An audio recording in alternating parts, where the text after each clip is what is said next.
அனந்த். ஆ 2 நாளாவதே ஃபுல்லாக டாக் தான். ஆமாம். ஃபுல்லாக டாக் ஹேட்டர்ஸ், டாக் லவ்வர்ஸ். இது ஃபஸ்ட்டு டாக் லவ்வர்ஸ்ன்றது நீங்கள் வச்சுக்கோங்க. அது எதுக்கு டாக் ஹேட்டர்ஸ்னு சொல்கிறாங்க எனக்கும் புரியல. எதுக்கு டாக் ஸ்ட்ரீட்டில் வேணான்னு சொன்னால் டாக் ஹேட்டர்ஸ் நீங்கள் டாக் ஹேட்டர் நீங்கள் வந்து டாக் லவ்வர்ஸாகவே இருந்துக்கோங்க. நீங்கள் வந்து மதர் தெரசாவுடைய மறுபிறவினே வச்சுக்கோங்க. எந்த ஒரு பிரச்சனையுமே கிடையாது எங்களுக்கு. ஆனால் எங்களை என்னவோ வந்து டாக் ஹேட்டர்ஸ் மாதிரியும் நாங்கள் போகிற வர நாயெல்லாம் எடுத்து கல்லெடுத்து அடிக்கிற மாதிரியும் செவுட்டில் விடுற மாதிரியும் பேசுகிறது தான் வந்து இதாக இருக்குது. செம்ம கடுப்பாக இருக்குது. எங்களுக்கும் டாக்னா பிடிக்கும். டாகுக்கு நாங்களும் ஃபுட்டுலாம் கொடுப்போம். அது not only dog and all animals liking me. அப்படிதான். அதுக்குன்னு எல்லா அனிமலும் நம்ம பிடிக்கும்ன்றதுனால நம்ம சிங்கத்தை கூட்டு வந்து பக்கத்தில் வச்சுக்க முடியுமா? முடியாது. அந்த மாதிரி தான். இப்போ இங்கே பிரச்சனை என்னென்னா வீட்டு நாய்கள்லாம் கிடையாது. ஸ்ட்ரே டாக்ஸ் பற்றி நம்ம பேசுகிறோம். இவங்க என்னென்னா மொத்தமாக நாயை பற்றி அப்படியே பேச ஆரம்பிச்சாங்க. இந்த டாக் லவ்வர்ஸ் அப்படின்ற ஒரு கேட்டகரியில் இருக்கிறவங்க. நம்ம ஸ்ட்ரே டாக்ஸ் அப்படின்னா ஒரு 10 நாய் நிற்குது, நம்ம வேலையை விட்டு வரும்போது ஒரு 10 நாய் நிற்குது அப்படின்னு பார்க்கும்போது ஒரு மாதிரி அந்த இடத்துல வந்து கூஸ் பம்ப்ஸ் ஆகிடும். நமக்குலாம் வந்து ஒரு மாதிரி இருக்கும், பார்க்குறதுக்கே வந்து பயமாக தான் இருக்கும். ஒரு நாய் பற்றி பேசவே இல்லைங்க, அந்த கூட்டமாக இருக்கிற நாயை பற்றி தான் பேசுகிறோம். நைட்டு ஒரு அன்டைமில் ஒரு 10 o'clock மேலே வர முடியல, அவ்வளோ ஸ்ட்ரீட் டாக்ஸ் இருக்குது. இது ஏன் இவ்வளோ இது பெருகி போச்சு அப்படின்றதே நம்மளுக்கு தெரியல. இதை கண்ட்ரோல் பண்ணுறதுக்கான வழியை அரசாங்கம் எடுத்தாலும் அதை விட மாட்டாங்க.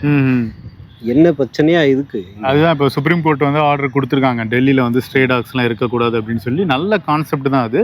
ஆனால் அதிலே ஒரு முரண்பாடெல்லாம் இருக்குது. அந்த அனிமல் வெல்ஃபேர் ஆக்ட் அப்படின்ற ஒரு விஷயம் இருக்குது.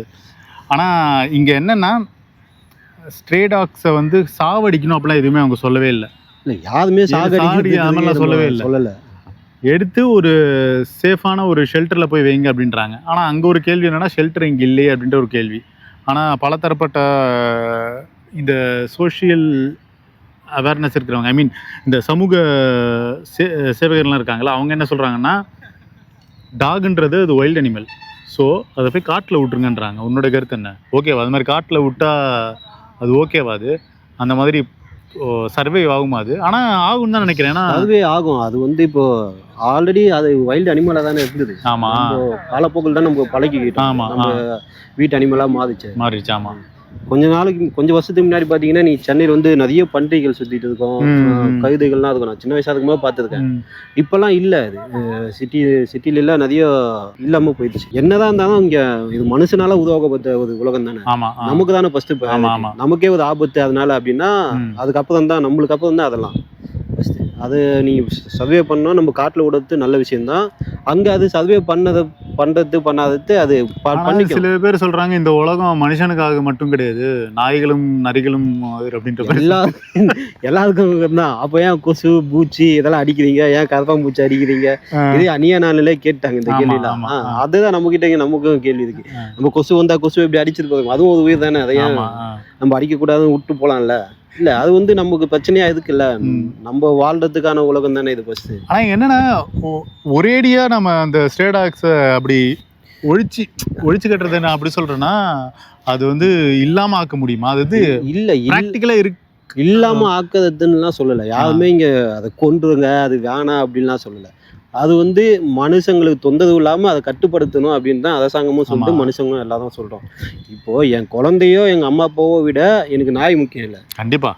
ஆமாம் ஆமாம். இப்போ நாய் முக்கியம்னு சொல்கிறவங்க கிட்ட போயிட்டு ஒரு கேள்வி, இது சும்மா ஒரு கேள்வியாக வேண்டி வைப்போம். இது ஒரு குழந்தை ஒரு நாய் இருக்குது, ரெண்டுத்துல ஏதாவது ஒன்று தான் உங்களுக்கு தேவை அப்படின்னா நீங்கள் எதை சூஸ் பண்ணுவீங்க அப்படின்னு அவங்க அனிமல் லவர்கிட்டே கேட்போம். இது ஆமாம், உங்கள் குழந்தை இதுக்கு இந்த நாய் இதுக்கு ரெண்டுத்துல ஏதாவது ஒன்று தான் வச்சுக்கணும்னா நீங்கள் எதை வச்சுப்பீங்க?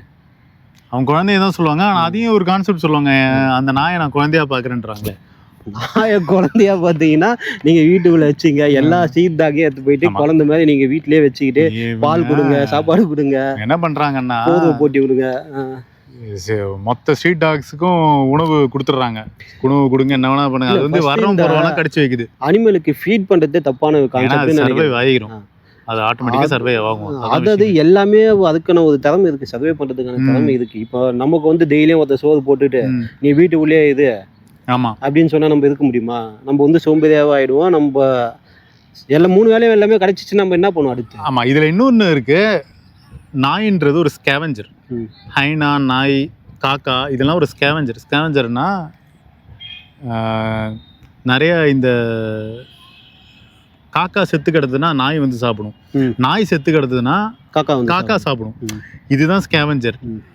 அவங்க இருக்கிறதால இந்த மாதிரி தெருநாய்க்களும் அப்புறமா காக்காக்கள்லாம் இருக்கிறதால அதாவது நாம் எதுவுமே டிஸ்டர்ப் பண்ணாமல் இருந்தாலே போதும், அது அதுங்க பொழைச்சிக்கும். அதான் விஷயமே. இல்ல அது தேடி போய் உணவு சாப்பிடுறது தான் அது வேலை.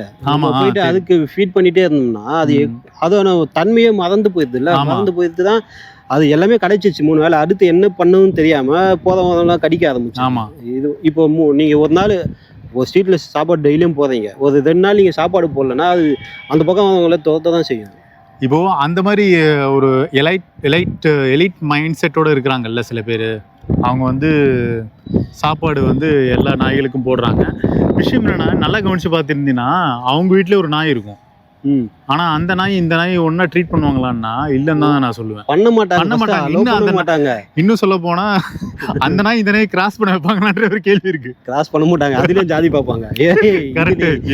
இந்த வீடு இது வந்து ஆண்ட நாய் அப்படின்னுவாங்க. சரி விடுங்க, இந்த கான்செப்ட் வந்து எங்கேயோ போகுது. நாய் கான்செப்ட் தான். நாய்க்கு ஃபீட் பண்ணது மட்டும் சொல்ல, பொதுவாகவே எதுக்குமே நீங்க ஃபீட் பண்ணாதீங்கன்ற. இப்ப நீ சோழிங்கிறது போயிருக்கு ஏன்னு தெரியல. சோழிங்கிறதுக்கு வேலூர் பக்கத்துல கோவில் இருக்கு, அதான் அதக்கோணம் பக்கத்துல. ஆமா, நாங்கள் ஒரு 2வது ஸ்டெப்ஸ் இருக்கும், நம்ம மேலே ஏறி தான் போனோம் படி. அங்கே ஃபுல்லாக பார்த்தோன்னா கீழே ஒரு குச்சி விற்பாங்க, அது இதோ கேள்விப்பட்டிருக்கேன். அதை எடுத்துட்டு தான் போனோம். ஏன்னா ஃபுல்லாக குரங்குங்க நம்மளை அட்டாக் பண்ணி நம்மகிட்ட இருந்தால் பிடுங்கும்.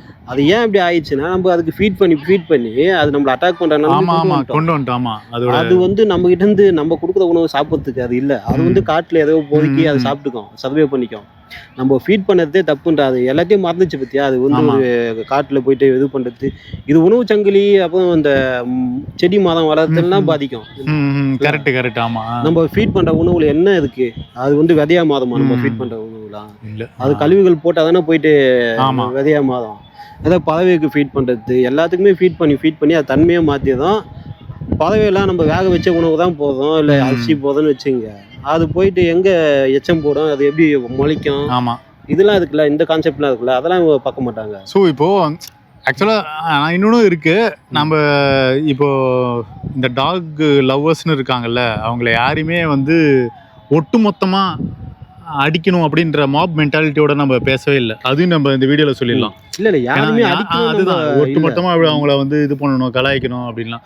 கலாய்க்கலாம், சில பேர் வந்து அவங்களே பேசியிருக்காங்க அந்த லவ் யூ அப்படின்லாம் நாய் சொல்லுதுன்னு. சரி ஓகே, அவங்க ஒரு எக்ஸ்ட்ரீம் இதில் சொல்லிட்டாங்க. இப்போ வந்து இந்த தெரு நாய் அப்படின்ற ஒரு விஷயம் இருக்கு. நீ கூட சொன்ன வேலையை விட்டு வரும்போது அள்ளு விட்டுருச்சு அப்படின்னு. எங்க அது முந்தா நேற்று நைட்டு தான். அதுவும் அன்னைக்கு வந்து வடபழனிலேருந்து எங்கள் வீடு ராஜாநம்பலத்துக்கு ஃபுல்லாக அங்கங்கே ஒரு ஜங்ஷன்லேயும் 10 நாய். இது நான் பைக்கில் வந்ததே ஸ்லோவாக வந்துட்டேன், நம்ம அட்டாக் பண்ணல. அது ஆனா அது பார்த்தாலே ஒரு கூட்டமா நிற்க மாதிரி இங்க இடத்துல ஒரு மாதிரி சில்லாகும், அதெல்லாம் நான் ஃபீல் ஆகும். கொஞ்சம் எனக்கு முன்னாடி ஒரு காது போகுது, அது தொத்திட்டு தான் போகுது. நம்மள தொத்தமோன்றதுக்காக நம்ம ஸ்லோவா அப்படியே வண்டி ஓட்டு. நம்ம ஏதாவது எக்யூப்மெண்ட் இந்த கேமரா பேக் எல்லாம் தூக்கிட்டு வந்தா இன்னும் நம்ம போச்சு. சில டைம் நடந்து போவோம் வீட்டுக்கு, அப்போ நடந்து போதப்பெல்லாம் நைட்டு அன்டைம்ல போவேன். நைட்டு 2 மணிக்கெல்லாம் போவேன், 2 மணிக்கு போவேன், 3 மணிக்கு போவேன். அந்த டைம்ல என்னால எங்க ஸ்ட்ரீட்ல நடந்து போக முடியல. நம்ம ரெகுலரா கூட இப்பெல்லாம் எப்பயாவது போவோம் நைட் அப்படின்னு. நீங்க பாருங்க, இந்த டெலிவரி பண்ற ஆளுங்க இருக்காங்களா, அவங்களாம் ரொம்ப பாவம். சந்துக்குள்ளெல்லாம் போவாங்க, நாய் துரத்தும். நானே பார்த்துருக்கேன். இந்த எல்லா ஃபுட் டெலிவரி ஆப்லாம் இருக்காங்களா, அவங்க டெலிவரி கைஸ் டெலிவரி பண்றவங்க போயிட்டு இந்த துப்பு பணியாளர்கள் அவங்கள பார்த்து அவங்களே யோசிக்கவே மாட்டீங்க நீங்க. ஆமா, அந்த நாய் போத கழிவுலாம் யார் க்ளீன் பண்ணுவா, அதான் க்ளீன் பண்றது அவங்க பாயிண்ட் ஆஃப் வியூ யோசிக்கணும்ல. இப்போ அனிமலை வெதுக்கணும்னு யாருமே சொல்லல, அதை கட்டுப்படுத்த அரசாங்கம் ஒரு நடவடிக்கை எடுக்குதுன்னா நீங்க நிக்காதீங்க, அவ்வளவுதான். சப்போர்ட் பண்ணுங்க. சப்போர்ட் கூட நீங்க எதுவுமே கேட்காதீங்க.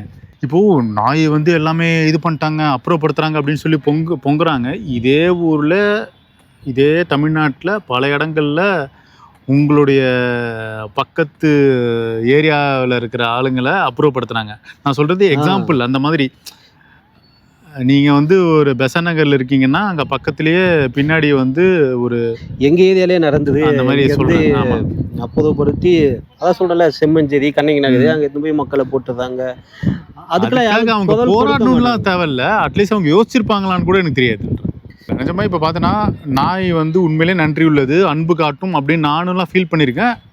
எல்லாமே ஓகே, எல்லா நாயுமே அதுதான் விஷயம், எல்லாம் பண்ணாது. அது ட்ரைனிங்னு ஒன்று இருக்கு. நம்ம இப்போ ஸ்ட்ரே டாக்ஸுக்கும் நார்மலான ஒரு வீட்டு நாய்க்குமே வித்தியாசம் இருக்குன்றது என்னுடைய கருத்து. வீட்டு நாயமே சில டைம் கடிச்சிருது வீட்டில் இருக்கவங்க, அது வந்து அவங்க ஓனருடைய தப்பு, எப்படி வளர்க்குறாங்கன்றது ஒரு விஷயம் இருக்கு. அதை வந்து அதை டாமினன்ட் ஆக்கக்கூடாது. இப்போ நான் வீட்டு நாய் வளர்க்குறேன்னா அது வந்து டாமினேட்டாக இருக்கக்கூடாது.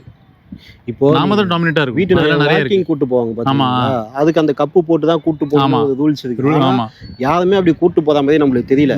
இன்னொன்னு வந்து நம்மளும் அந்த சைடு தான் வாக்கிங் போயிட்டு இருப்போம்.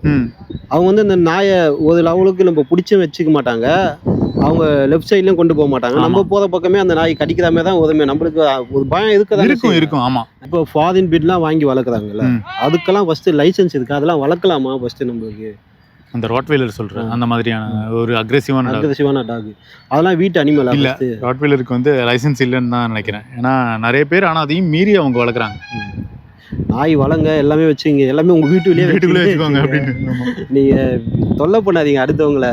நாய்னால சின்ன பசங்க எவ்வளவு பயந்து போகுது. எனக்கு ஒரு மாதிரி எங்க நியானால அந்த சகோதரர் அது எனக்கு ஒரு மாதிரி ஆயிடுச்சு அதை பார்க்கும்போது. அவரு பேசுறது தடுக்குதுல அவரு மாதிரி ஆட்டோ இந்த ஒருத்தர் சொன்னதா, இன்னொருத்தர் சொல்லியிருந்தாரு 70 நாள் அந்த பையன் நல்லா இருந்தான். ஒரு நாள் காலையில் ஸ்கூலுக்கு போகும்போது தலை வலிக்குதுன்னு சொன்னால், நான் போக முடியல, ஹாஸ்பிட்டலுக்கு போய் காட்டுதான், ராபிஸ் வைரஸ் வந்து பயங்கர அட்டாக்கு, இனிமேல் ஒன்றும் பண்ண முடியாது, நீங்கள் வீட்டுக்கு கொண்டு போய் எந்த ஹாஸ்பிட்டலே அட்மிட் பண்ணலன்னு அவர் சொல்கிறாரு. ஆமாம், அவன் பையன் நாளைக்கு இறந்துடுவான்னு சொல்லி வீட்டில் வச்சுக்கிறது எவ்வளோ கொடுமை.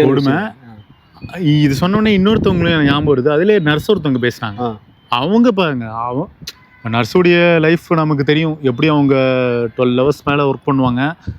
அவங்க இருக்கிற பேஷண்ட்டே பார்க்கறது ஒரு விஷயம், அதை மீறி இந்த மாதிரியான கேசஸ்லாம் வருது அப்படின்னு சொல்றாங்க. எல்லாமே கரெக்டாக இருந்த மாதிரி இருந்தது. எதுக்குங்க நான் போய் ஒரு 4 ஊசி போடணும் கடிச்சிட்டு? ஆமாம், இங்கே ஒரு ஊசி, இங்கே ஒரு ஊசி. நான் சரி பெரிய ஆள், நான் தாங்கிக்கிறேன். என் குழந்தை எத்தனை ஊசி தாங்கும்? சின்ன சின்ன குழந்தைங்களை எவ்வளோ தாங்கும்? எதுக்கு வேலையெல்லாம் விட்டு போய் நாய் கடிக்காக போய் நீ அவ்வளோ நிற்கணும் கியூவில்? ஆமாம், இதெல்லாம் ஒரு நியாயமான கேள்வி தானே. நம்ம 2 பேரும் அன்றைக்கி டிஸ்கஸ் பண்ணும்போது அந்த போட் கிளப் இந்த மாதிரியான ஏரியாஸ்லாம் நாய் தெருநாய் இல்லை. போட் கிளப்பில் இருக்காது, போயஸ் கார்டனில் இருக்காது, அண்ணா நகர் பக்கம்லாம் போனால் நிறைய இடத்துல ரிச்சான ஏரியாவில் எதுவுமே இருக்காது. ஆமாம், ஏன்னா அங்கே நாய் மட்டும் இல்லை, எந்த அனிமல்ஸுமே இருக்காது. பார்த்துருக்கீங்களா? நம்ம நார்மலாக பார்த்தோன்னா நம்ம ஏரியா பக்கம்லாம் மாடுகள் நிறைய சுற்றிட்டு இருக்கு. ஆனால் போட் கிளப் உள்ள போனீங்கன்னா ஒரு மாடு இருக்காது, ஒரு நாய் இருக்காது. ஆமாம் ஆமாம், அது ஃப்ரீயாக இருக்கும். அவங்க கரெக்டாக எழுந்துச்சு வாக்கிங் போவாங்க. அவங்களுக்கான ஒரு யூனிவர்ஸில் வளர்றாங்க. வீட்டில் வளர்க்குற நாயை வாக்கிங் கூட்டு போவாங்க, எல்லாம் பண்ணுவாங்க. ஏன் நம்ம ஏரியா மட்டும் இப்படி இருக்கு அப்படின்னு ஒரு கேள்வி இருக்குல்ல. சாதாரண மனுஷன் மெஜாரிட்டியான பீப்புள் நம்ம தானே. ஆமாம், ஏழை மக்கள் தானே மெஜாரிட்டியான பீப்புள். அவங்களுக்கு பாதுகாப்பு இல்லாமல் நாய்க்கு தொல்லை பண்ணுதுன்னா அது கட்டுப்படுத்தி தானே ஆகணும். ஆமாம், அதுக்கு வந்து நீங்கள் தடையாக வந்து நிற்கிறீங்க டாக் லவ்வர்ஸ்லாம். அப்படி நீங்கள் தடையாக நிற்கணும்னா ஒரு வீட்லேயும் ஒரு 10 நாய் எடுத்துன்னு போய் வச்சுங்க, வீடு ஃபுல்லாக நாயாக வச்சுக்கிட்டு நீங்களே வீடு சின்னதாக உள்ளே ஒரு வீடு கட்டி கொடுங்க. அதுக்கு சாப்பாடு வைங்க, பால் கொடுங்க, போத்தி கொடுங்க, துண்டு போட்டு குளிக்க வைங்க, எல்லாம் பார்த்துக்கினீங்கன்னா அதை உங்கள் வீட்டிலே வச்சு நீங்கள் எல்லாம் பண்ணிங்க. அவ்வளோதான். எங்களுக்கு ஸ்ட்ரீட் டாக் வேணாம். ஆமாம், அதுக்குன்னு டாகே வேணாம்லாம் சொல்ல, அதுக்கான ஒரு இடம் இருக்கும், அதை எடுத்துன்னு போயிட்டு அங்கே விடுங்க. அவ்வளோதான். ஆமாம், நமக்கு ஸ்ட்ரீட்டில் வந்து நம்ம குழந்தைங்க பாதுகாப்பாக இருக்கணும். அம்மா அப்பா இல்லை பெரியவர்கள் யாராவது போகிறாங்க, இல்லை நானே தனியாக போகிறேன், அதெல்லாம் வேணா எனக்கு ஒரு பயம் இல்லாமல் ஸ்ட்ரீட் டாக் பற்றி பயம் இல்லாமல் போகணும். யாருக்கு வேணா பயம் இருக்கலாம், யாருக்கு வேணாலும் பயம் இருக்கலாம். எனக்கே இருக்கலாம். நைட்டு 12 மணிக்கு மேலே வரவங்களுக்கு தான் தெரியும். ஆமாம், பக்கு அவங்களும் அவங்க எக்ஸ்பீரியன்ஸை சொல்லட்டும். நீங்களுடைய நைட்ஸ் 12 மணிக்கு மேலே நீங்கள் வந்திருக்கீங்களா, இல்லை 10 மணிக்கு மேலே நீங்கள் வரீங்களா? ஸ்ட்ரீட் டாக் பற்றி உங்கள் கருத்துக்களை கமெண்ட்ஸ். அவ்வளோதான். வேறு ஒரு வீடியோவில் பார்ப்போம். பாய்.